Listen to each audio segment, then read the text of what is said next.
নমস্কার, ছাদ বাগান বৃক্ষসাথীতে আমি আজ যেটি দেখাচ্ছি সেটি হলো বর্ষা সুন্দরী রেন লিলির প্রতিস্থাপন।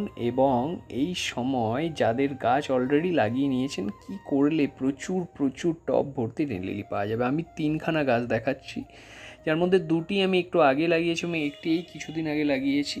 তো আমি এই মুঠো করে দেখাচ্ছি যে এই মুঠো করে আপনারা কাটুন, ডোগাগুলোকে যদি কাটতে পারেন তত বেশি ফুল তৈরি হবে। আর এটা একটি নতুন হলুদ রেন লিলি। যারা নতুন লাগিয়েছেন তারা বেশি কিছু দেওয়ার দরকার নেই, কারণ রেন লিলি বৃষ্টি হলে এমনি ফুল হয়, তবে দেখবেন যেন জল না জমে থাকে টবে। জল জমে থাকলে কন্দ পচে যাবে। দ্বিতীয়ত, যাদের গাছ মোটামুটি 1.5-2 মাস আগে লাগিয়েছেন আমার গাছের প্রতিস্থাপনের ভিডিও দেখে বা নিজের ইচ্ছেই, তারা এই সময় যাদের গাছে কুড়ি শুরু হয়েছে তারা কেবলমাত্র পটাশ সার সপ্তাহে দিতে থাকুন।